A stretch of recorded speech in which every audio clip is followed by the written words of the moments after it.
So when do you start going down this crazy path? I mean, when do Yeah. you decide to cross over, and when do you see the opportunity? At every end and at the end of every graduating class in the Art Institute, they have like a job fair, and it's where prospective employers come and they scout out. Okay, these kids are getting ready to graduate, so you bring your portfolio of everything you've been working on for the past 2 years, and it's like you walk through and they got little booths set up for their companies. And I went to several different booths, and like a week later, one of the guys called me back and called me down to his shop for an interview, and they owned a local print shop in Miami. They did flyers, t-shirts, they did screen printing, they did vehicle wraps, they did all that shit. And he hired me as his lead graphic design artist with a crazy fucking salary. I mean, unheard of salary. Just right out of Just college. right out of college, hired me right away. Do you remember what he offered you? Do you mind sharing? Yeah, I believe it was a year. Out of college, that's phenomenal, bro.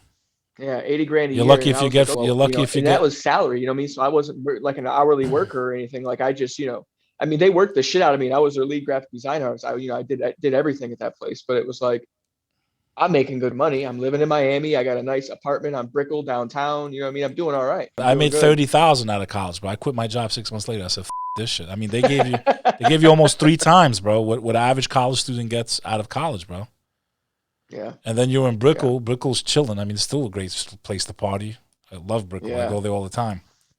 Yeah. I was having fun, man. And then, literally one morning, I remember this, we show up for work one morning, and the feds were there. Whole place closed down.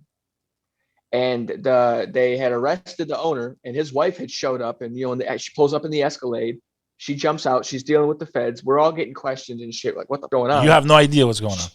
No, we have no idea what's going on. If I mean, I worked there for about a year, and by all means, I assumed it was just a legit. I had no idea that he was doing anything.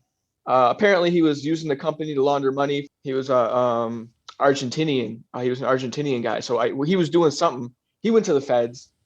His wife just comes over with a checkbook and just writes me a check for um, the remainder of the year, or whatever was left in that year, and then the next year I'm surprised you cuts me a could. check. I'm surprised you could even cash the check. I went and cashed it right away. I'm surprised they didn't freeze it. It's amazing. Oh yeah, well yeah, I don't know what account I don't know what was going on. I know she cut me a So check she right cut there in you a the parking check lot, for and a I went whole, immediately. a She's like, whole, a and she whole. told me, she was like, I would go cash this right now. I would go cash this right So now. she knew that they're basically. So Yeah, she but she cut took you. care of me, which She, was good because she cut you a check for a whole year's salary, man. the rest of that year and the following year, So it's over 100 G's, bro. it was a lot of money. Wow. It was a lot. It was a Uh, lot of money, but I was buried in student loans at this time. And one of the deals I had worked out with him is he was helping. He was paying my student loan for me on top of the salary I was getting. The AI was expensive as fuck. It's way more expensive than a regular school, and they lost all their accreditation, like so they weren't like an accredited college. And there's like this big scandal, and like it was years after I graduated, um, but anyway, I had the money, and so now I'm in debt. And so I was like, well, fuck it. I got a degree. I just got a year experience. I'm fresh out of college. So I try and go get a job doing what I was doing. And they wanted to pay you slave wages everywhere else. Everywhere I went, they just wanted to pay you, you know what I mean? Like basic minimum wage. like 15 an hour, 12 an hour, whatever. Yeah, some crazy shit Garbage. like that. And then they want to work you twice as hard. I'm like, no, this is bananas, you know? So then what do I do? Do I go back to manual labor, which I fucking don't want to do? Because I did windows and doors down there in South Florida for 10 fucking years. And I won't do it anymore. I had a degree in graphic design, so now I know how to, even better than I did before. I know how to work the program. And I was just like, so I started researching fraud, man. I literally stayed up for 3 or 4 days online. I didn't know much. I mean, I knew a little bit, but I didn't know much about the fraud world. I didn't know what carding was. I didn't know what, money. I mean, I knew a little bit about money laundering, but I didn't know how it worked. I didn't know, bank fraud. I didn't know what it. So like I said, I just researched everything. Like 3, 4, 5 days, stayed up all night, and then I kind of settled on carding, man. I kind of settled on virtual carding, is and how I initially got into it. So basically, this whole Which thing, this whole thing happens, and you just decide, F- it. well, I had to I needed to get out from underneath all the debt that I was in, and I figured if I can get out from underneath all this debt, then get a little bit of money going, I could start my own graphic design thing. like, kind of just be a freelance, start my own company, and then have a little bit of a cushion. At least that was my plan. And yeah, so I got it. I just, I got into karting, and it took me down just a long, long fucking road, man. Long, long road. All right, brother. So you decide you're gonna go in, and you decide that you're gonna clone cards. Is that the right terminology? You're gonna. At first, no. I was just it's called virtual carding.